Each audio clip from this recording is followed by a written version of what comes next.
ಗೆಳೆಯರೇ ನಮಸ್ಕಾರ. ಹೇಗಿದ್ದೀರಿ ಎಲ್ಲರೂ? ನಾನು ಉದಯ್ ಕುಮಾರ್. ಗೆಳೆಯರೇ, ಇತ್ತೀಚಿನ ದಿನಗಳಲ್ಲಿ ಕಳೆದ 20 ದಿನಗಳ ಹಿಂದೆ ಎಷ್ಟೇ ಒಂದು ವಿಡಿಯೋ ವೈರಲ್ ಆಗಿತ್ತು. ಅದು ಹೊಯ್ಸಳ ಪೊಲೀಸರು ಅಲ್ಲೆಲ್ಲೋ ಮಾಮೂಲಿಯನ್ನು ತೆಗೆದುಕೊಳ್ಳೋದಕ್ಕೆ ಹೋಗ್ತಾರೆ. ಆಗ ಯಾರೋ ಒಬ್ಬ ವ್ಯಕ್ತಿ ವಿಡಿಯೋವನ್ನು ಮಾಡ್ತಾ ಇರ್ತಾನೆ.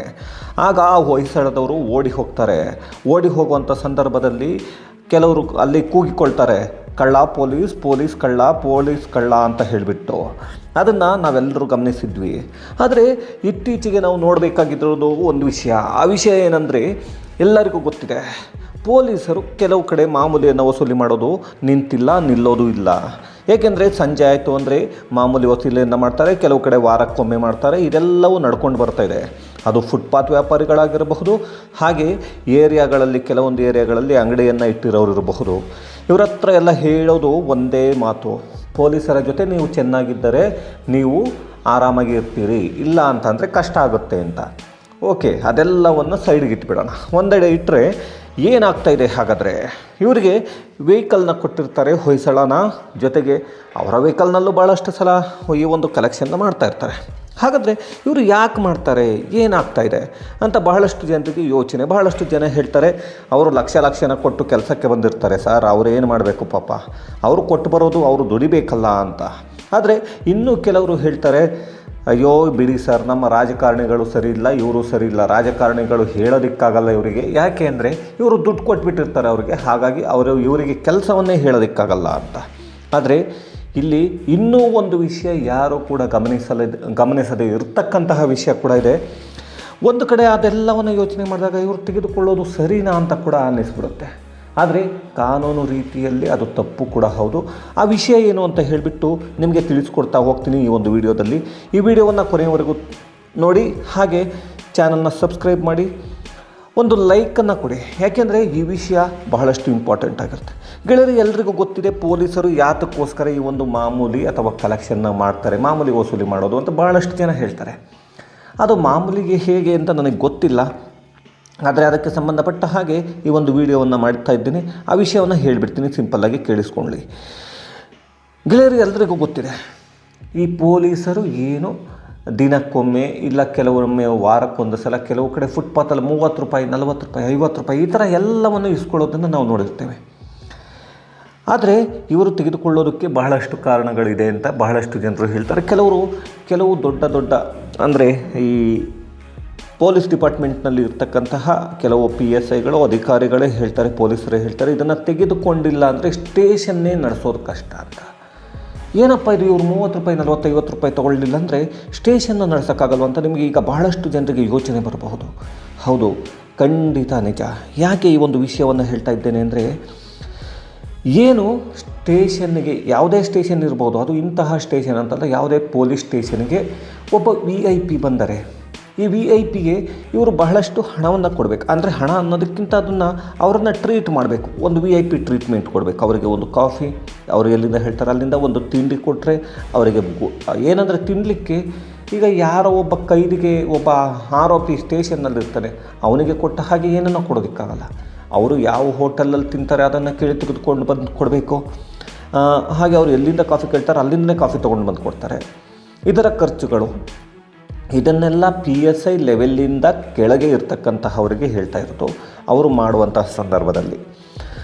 ಅದಾದ ನಂತರ ಈ ಆರೋಪಿಗಳನ್ನು ಅರೆಸ್ಟ್ ಮಾಡ್ಕೊಂಡು ಬಂದಿರ್ತಾರೆ, ಕೆಲವ್ರನ್ನ ಸ್ಟೇಷನಲ್ಲಿ ಇಟ್ಕೊಂಡಿರ್ತಾರೆ. ಈಗ ನಾವು ಉದಾಹರಣೆಗೆ ತೆಗೆದುಕೊಳ್ಳೋದಾದರೆ, ದರ್ಶನ್ ಕೇಸ್ನಲ್ಲಿ ಸುಮಾರು 16ರಿಂದ 17 ಜನರನ್ನು ಆರೋಪಿಗಳನ್ನ ಅರೆಸ್ಟ್ ಮಾಡಿದರು. ಆರೋಪಿಗಳೆಲ್ಲರೂ ಒಂದೇ ಸ್ಟೇಷನಲ್ಲಿದ್ದರು, ಅನ್ನಪೂರ್ಣೇಶ್ವರಿ ನಗರ ಪೊಲೀಸ್ ಸ್ಟೇಷನ್ನಲ್ಲಿ.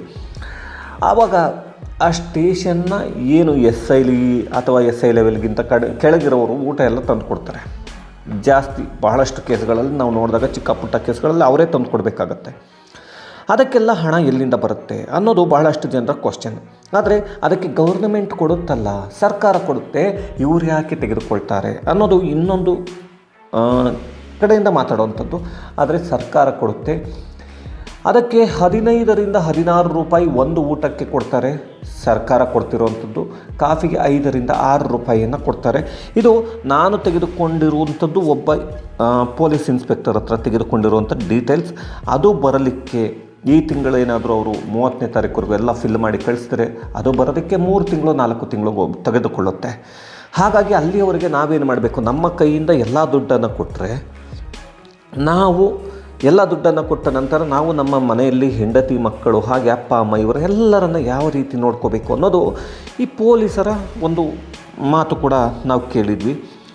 ಇದನ್ನು ನಾವು ಕೇಳಿದಾಗ ಒಮ್ಮೊಮ್ಮೆ ಹೌದಲ್ಲ, ಹಾಗಾದರೆ 3 ತಿಂಗಳವರೆಗೆ ಅವರ ಹೆಂಡತಿ ಮಕ್ಕಳು ಅಪ್ಪ ಅಮ್ಮನ ಹೇಗೆ ನೋಡ್ಕೊಳ್ತಾರೆ?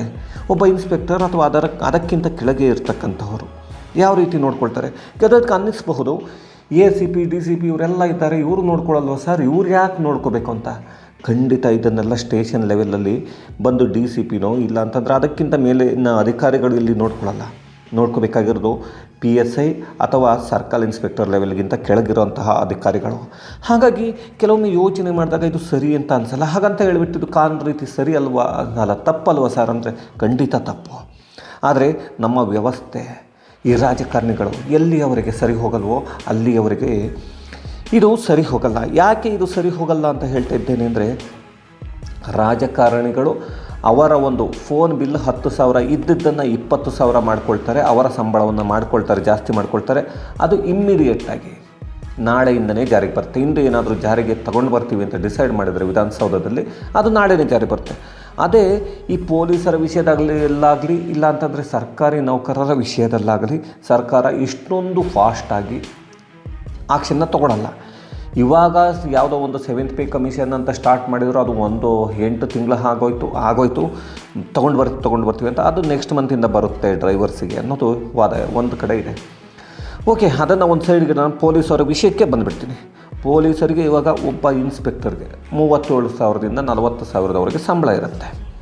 ಆ 40,000ದಲ್ಲಿ ಆತ ಈಗ ಎಲ್ಲವನ್ನು ಕೊಡಿಸಿಬಿಟ್ಟು ಬಿಲ್ಲನ್ನು ಹಾಕಬೇಕು.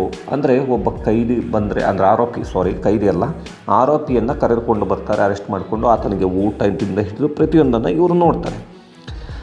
ಆಗ ಅದೆಲ್ಲವನ್ನು ಎಲ್ಲಿಂದ ತೆಗೆದುಕೊಂಡು ಬಂದು ಕೊಡ್ತಾರೆ ಗೊತ್ತಿಲ್ಲ. ಇನ್ನು ನೀವು ಅಂದ್ಕೋಬೋದು ಮೇಲಾಧಿಕಾರಿಗಳೆಲ್ಲ ಆಟ ಆಡ್ತಾರೆ ಸಾರ್ ಹಾಗೆ ಹೀಗೆ ಅಂತ. ಮೇಲಾಧಿಕಾರಿಗಳ ಆಟ ನಡೆಯೋದು ದೊಡ್ಡ ಕೆಲವೊಂದು ದೊಡ್ಡ ಮಟ್ಟದಲ್ಲಿ ಏನಿದೆ ಅಲ್ಲಿ ಮಾತ್ರ ನಡೆಯುತ್ತೆ.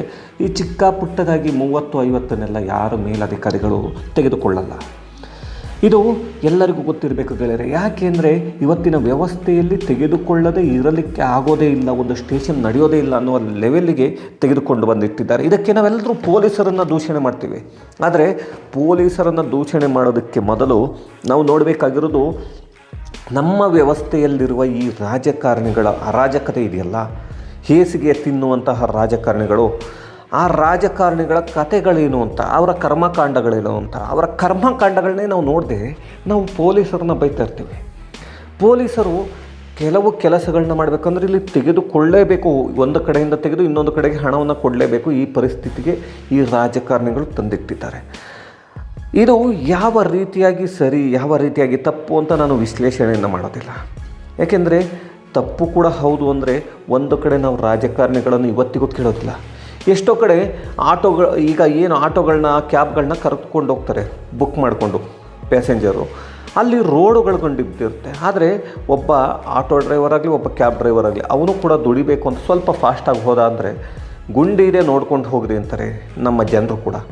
ಆದರೆ ಆ ಗುಂಡಿ ಇರೋದು ರಾಜಕಾರಣಿಗಳು ಅದನ್ನು ಸರಿ ಮಾಡದೇ ಇರೋದ್ರಿಂದ, ಯಾವುದೋ ಆಟೋ ಡ್ರೈವರೋ ಇಲ್ಲ ಯಾವುದೋ ಕ್ಯಾಬ್ ಡ್ರೈವರೋ ಅಲ್ಲಿ ಬಂದು ರೋಡನ್ನು ರೆಡಿ ಮಾಡಿರಲ್ಲ. ಅವನು ಒಂದು ದಿನಕ್ಕೆ ಇಷ್ಟನ್ನು ದುಡಿಬೇಕು ಅನ್ನೋ ಯೋಚನೆ ಇರುತ್ತೆ. ಅವನಾಗ ಹೋಗ್ತಾನೆ ನಾರ್ಮಲ್ಲಾಗಿ. ಎಲ್ಲ ಕಡೆಯೂ ಗುಂಡಿನೇ ಇದ್ದಾಗ ಎಷ್ಟು ನಿಧಾನಕ್ಕೆ ಹೋಗೋದಕ್ಕಾಗತ್ತೆ.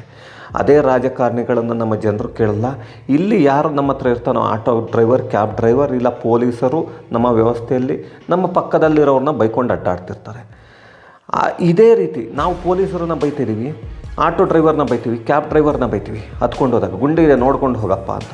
ಯಾವತ್ತಾದರೂ ರಾಜಕಾರಣಿಗಳನ್ನು ಕೇಳಿದರೆ ಈ ವ್ಯವಸ್ಥೆ ಸರಿ ಹೋಗ್ತಿತ್ತು. ಆದರೆ ನಾವು ಕೇಳೋದಿಲ್ಲ. ಇದೇ ನಮ್ಮಲ್ಲಿರ್ತಕ್ಕಂತಹ ತಪ್ಪು. ಈ ಒಂದು ವಿಷಯವನ್ನು ತಿಳಿಸಬೇಕಾಗಿತ್ತು. ಈ ಒಂದು ವಿಡಿಯೋವನ್ನು ನೋಡಿ ಹಾಗೆಯೇ ಏನು ಅನ್ನಿಸ್ತು ನಿಮಗೆ ಅನ್ನೋದನ್ನು ದಯವಿಟ್ಟು ಕಮೆಂಟ್ನಲ್ಲಿ ತಿಳಿಸಿ ಅಂತ ಹೇಳ್ತಾ ಈ ವಿಡಿಯೋವನ್ನು ಮುಗಿಸ್ತೇನೆ.